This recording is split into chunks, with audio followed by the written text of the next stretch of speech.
Welcome to Faith in Extraordinary Times. My name's Dave, and our guest today is Vietnamese human rights lawyer Nguyen Van Dai. As a result of Dai's work defending religious minorities, he served 2 prison sentences in Vietnam. The first sentence he served was 4 years. The second time, Dai was sentenced to 15 years and released into exile after serving 2.5 of those. Dai and his wife now live in exile in Germany. Welcome, Dai. It's really good to be with you again. Yeah, hello, Dave. Very nice to meet you again. You were charged with carrying out activities with the purpose of overthrowing the people's administration. What were you actually doing that angered the authorities? Yeah, firstly, after I was released in March 2011, I founded Brotherhood for Democracy organization in April 2013. We have about 60 members across the country. So sometimes we organize the cinema, the class on human rights for young people. I wrote some newspaper on Radio Free Asia and Vietnamese BBC to promote human rights and democracy. I also met diplomatic officer in Hanoi and international delegation when they came to Vietnam. I told them about the human rights abuse in Vietnam, and I had done some other things. So all of these things makes Vietnamese security angry. What was it like in prison? Can you tell us how were you treated there? The conditions in prison very bad. For example, in the summer, it was as hot as about 40 centigrade, but I was not allowed to use electric fan. Sometimes no waters. The guys talk on the ways to make me angry and worried. So they gave me the drink water that smell of nasty chemicals. Sometimes they gave me stale food and the soup with soft and a lot of other bad things. For our conference last year, you shared a story about a very ingenious way of smuggling Bible scripture into prison. Can you tell us a bit about that? It's the wife of uh, ethnic minority group. Okay. They was in the same cells with me.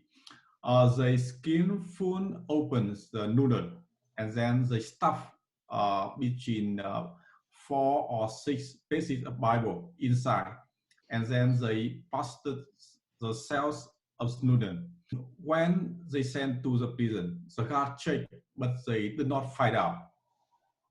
Sometimes the guards check the room, they find out the Bible. They ask us why there was a Bible here, but we answer them that God sent it to us. So the guard was angry. They confiscated the Bible. After that, we informed to our wives outside. They continue to send Bible in the same way. There must be something so important about kind of keeping a sense of humor, even in that such a dark and difficult place. That's amazing that you were able to answer like that. Now, you could have faced life imprisonment, or even I think that possibly even the death penalty for the work that you were doing that second time you were in prison. Did you ever kind of doubt God at that time? No, in the most difficult time, I never doubted God. I just prayed to God and asking Him to give me peace, energy, and health, so that I could overcome the difficult situation in prison.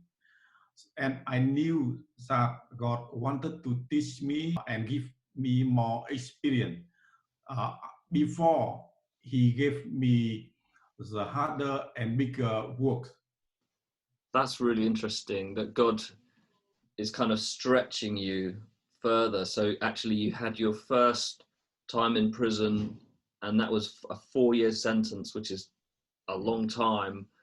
And then you kept working. You were released from prison. You went back to doing the thing that got you put into prison, which I think is quite remarkable. And then you were, the second time you're in prison, it was a the stakes were much higher, much more risk of a long, very long sentence, or even worse.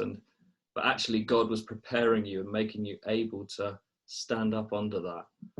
Yeah. Wow. In the UK now, we're living under lockdown, and I don't know what it's like in Germany right now. I think it's maybe slightly more relaxed, but can you give us any reflection on living in isolation from your time in prison, and how we might draw close to God in this time?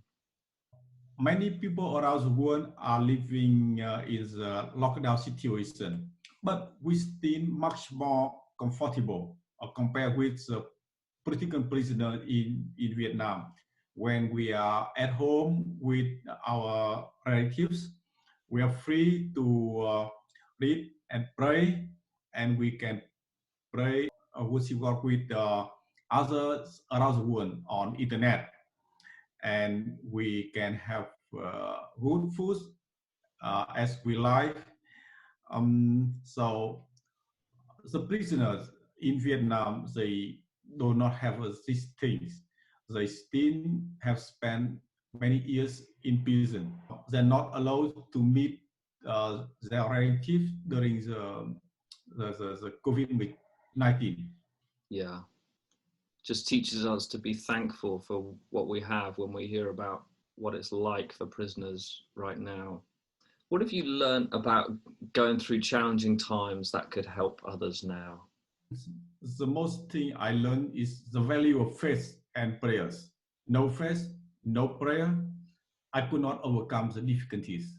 I know that lots and lots of CSW supporters and people from other organizations campaigned and prayed very hard and passionately for you. Is there any message you'd like to send? First of all, I would like to say thank you, all brothers and sisters-in-laws who prayed for me. And those prayers have brought me peace and strength to help me overcome the difficulties in prison. Secondly, I would like to pray that God will bless them, their peace, their health, and their prosperity. And lastly, can you tell us, we know that you're in exile now, you can't return to Vietnam. What work are you doing now? Also, I have a YouTube channel uh, that have about 60,000 registered subscriber. So every day I make a video clip about the human rights, about democracy, and about the skin of just smuggling. So I posted on YouTube to advise the Vietnamese people inside Vietnam. So I always teach them about the matter and the skin to deal with the security officer. And in Europe country, I went to foreigner ministry of European country and the United States, and I met with some international NGOs to advocate for their concern about the human rights situation in Vietnam. So I also use Facebook to strengthen for freedom and democracy in Vietnam. It's very useful. Yeah. Wow. I'm impressed. 60,000 YouTube subscribers. That's big. Yeah. I spent only 3 months to reach that numbers. Really? Yeah. Oh, I need to get some lessons from you in digital online engagement, because that's that's good going. But I know that we're really, our advocacy team loves working with you and being able to go to Geneva, Brussels, these kind of places, and work with you now that we wouldn't have been able to do before. So even though I think you would never have wanted to be exiled, God is still really using you in incredible ways. Well, thank you so much for your time today. And it's just been a real pleasure seeing you again and catching up. And yeah, we just pray God would continue to use you. Okay, thank you for interview me.